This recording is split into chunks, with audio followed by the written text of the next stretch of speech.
Esta sesión está abierta para preguntas. Los que deseen hacer sus preguntas en inglés directamente al doctor Ginil, háganlo. Los que quieran hacerlo en español, yo les traduzco. A Claudia no le traduzco. Beto.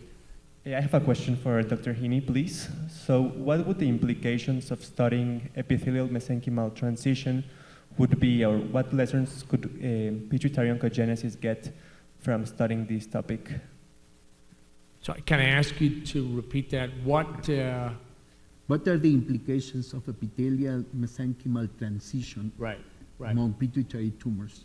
What are the implications for pituitary tumorigenesis? Okay. I mean, I'm speculating here a bit. We've looked at this and published relatively recently, looking at the sort of subgroups of silent corticotroph tumors, which are the group that tend to recur and progress compared to the typically smaller tumors that cause hypercortisolism, more differentiated tumors, I would say. And we saw this transition in the course of those tumors to this EMT pattern. So EMT, I'm sure you know, is a process that occurs naturally in embryogenesis. It occurs as a consequence, in wound healing. And in those settings, it's a normal, healthy process. But we know that a lot of embryonic features also occur in tumorigenesis. And a lot of oncogenes, for example, like RAS and FOS and MYC, are important in embryogenesis, but then deactivated. Whereas in oncogenesis, they stay persistent. So at this point in time, all I can say is that these more aggressive tumors have a lot of hallmarks of EMT. And certainly in the cancer space, EMT is the method by which tumor cells gain access to the vasculature and the lymphatic system. It's really their method of transport, if you like, to leave the primary site and start to metastasize. So when we see that in these, inverted commas, benign tumors, it's an indication in my mind that they're thinking of moving somewhere else, and it's not a good thing. The problem is that we can't really measure that without having, a lot of tissue from a patient. We don't have anything that we can do externally in a patient, a liquid biopsy or a image or any type of scan. So a lot of what I'm telling you is very, it's translational science, it's hypothetical, theoretical, but certainly it's an ominous sign when you see that transition.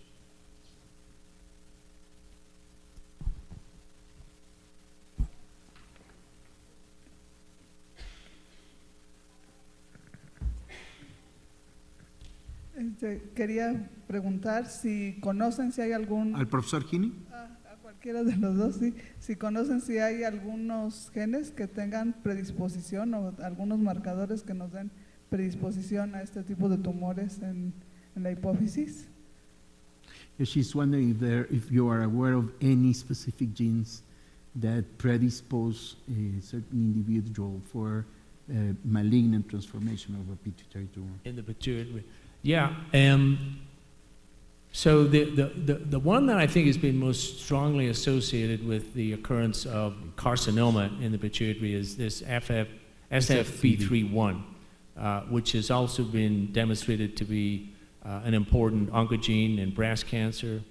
And that one it's not something that is easily measurable, but it is available on some onco panels that certain centers might have.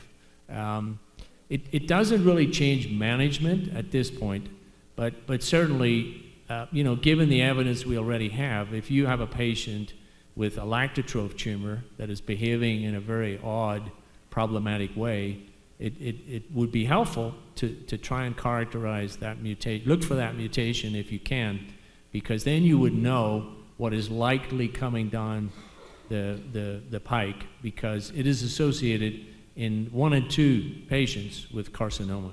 That's really the only one that has a very strong predictive power at this point in time. Y desde el punto de vista hereditario, cuando hay síndromes asociados a tumores hipofisarios, no necesariamente van a estar asociados a carcinoma. pero sí se pueden presentar en pacientes más jóvenes y con Más un agresivos. comportamiento agresivo, no necesariamente metástasis, pero sí con lo que mencionó el doctor, ¿no? Recurrencias, falta de respuesta a tratamiento, tumores gigantes y que requieren un tratamiento multimodal y que están asociados a genes como AIP, menina, y que son síndromes de neoplasias neuroendocrinas en sitios múltiples y en los que sí hay un componente hereditario. Sí, la inmensa mayoría de los tumores hipofisarios, más del 96-97% son esporádicos, no ocurren en un contexto familiar. El 3-4%, 2% ocurre en un contexto familiar y solo entonces podemos hablar de un gen específico. La verdad es que el resto de la tumorigénesis hipofisaria es poligénica y multifactorial, porque no es nada más genética. Tengo una pregunta primero para Claudia, si no alguien no quiere hacerlo. Claudia, es muy interesante que la forma más común de acromegalia ectópica no es la secreción ectópica de GH. Sin embargo, es la secreción ectópica de GHRH. Y sin embargo, existen estudios a través del tiempo que han demostrado que la secreción de hormona del crecimiento puede ser ubicua. Todos estamos acostumbrados a pensar que la hormona del crecimiento viene de la hipófisis, pero no nada más viene de la hipófisis. En un embarazo normal, por ejemplo, la hipófisis se apaga y se prende la placenta y ahí se fabrican dos hormonas que son casi idénticas, que como decía Silvio, que no es lo mismo, pero es igual, ¿no? La GH placentaria, que es muy parecida a la GH hipofisaria, sin embargo, es la que rige el embarazo. Y en los pocos casos de acromegalia ectópica por GH, no por GHRH, yo recuerdo un paper by Christian Strasburger, New England Journal of Medicine, GH vaya linfoma. ¿Sí? ¿Qué nos puedes decir de eso? ¿Por cuántos casos de GHRH ectópica por GH ectópica pueden haber? La proporción es como 4 o 5 a 1, que son de GHRH. Y esa es una diferencia con el Cushing. En el Cushing la mayoría producen la hormona hipofisaria, la ACTH y no la ACRH. Realmente no hay como mucha explicación en eso, porque uno pensaría que es más fácil para una célula producir un péptido corto como son los factores liberadores hipofisarios, que son hormonas pequeñitas, y en contra de una hormona gigante como puede ser una CTH o puede ser una hormona de crecimiento. Sin embargo, la maquinaria que tienen las células pues va a depender del tipo de neoplasia que sea. Y también algo importante que comentaba el doctor, en muchos casos se producen fragmentos o pedazos de hormona que no son funcionales. Entonces, no son biológicamente activos. No tienen la actividad, pero aparentemente es mucho más fácil producir ACTH que producir GH y mucho más fácil producir GRH que producir GH. La GH es una hormona bastante compleja. Es como dato histórico que por lo menos GHRH y CRH se descubrieron en tumores ectópicos. Eso es un hecho. Willie Vail descubrió CRH y bueno, en realidad fue Michael Turner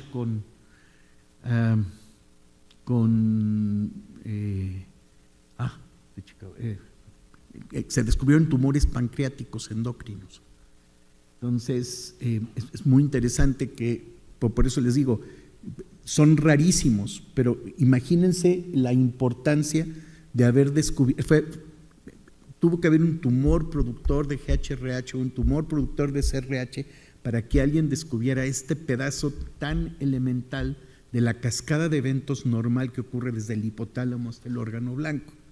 No se descubrieron, o sea, la somatostatina sí se descubrió arriba. pero CRH y GHRH descubrieron tumores pancreáticos endócrinos, ¿no? Now, I have a question for Professor Heaney again.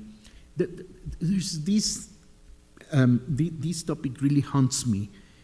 On one hand, the endocrine system is notorious for its plasticity.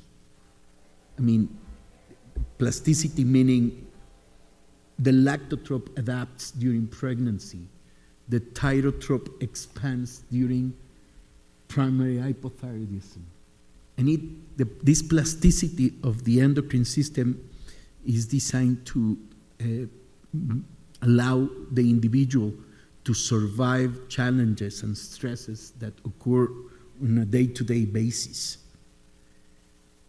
And on the other, we have EMT and other phenomena such as senescence that are, in a way, drivers of malignancy. This may seem a contradiction in terms. It isn't. I mean, on one hand, plasticity, this ability of a cell to move and transform and to adapt to the demands of the environment, which can get carried away and in a way yield a malignant tumor. And on the other, this resistance to malignization. So, I mean, I more or less know where do you stand, but I really like your position, so why don't you share it with us? Well, I mean, a lot of times I think what we see in those physiologic scenarios you described, we see hypertrophy and hyperplasia of the pituitary cells. And in particular, the one that Dr. Mercado mentions in pregnancy, we actually see this lactotrope transdifferentiation, which actually persists. And so multiparous women, until the day they die, have more lactotropes than nulliparous women. But I think those physiological changes are hypertrophy and hyperplasia. But in the setting of tumor, we have the next step in that process, which is adenoma formation. And I think they are all triggered by environmental factors. You mentioned the ones that trigger the physiologic changes. And I think there are environmental changes occurring in the pituitary cell milieu that drive these that drive the tumorigenesis. We just don't yet know what those are. But I think I'm not sure the two need to be mutually exclusive. It's still that plasticity of the cells. They're just responding in a different way to different environmental stimuli, I think. But that's very much speculative. Thank you very much. Ya se nos acabó el tiempo. Les agradecemos mucho su atención para esta sesión y pues seguimos adelante. Muchas gracias.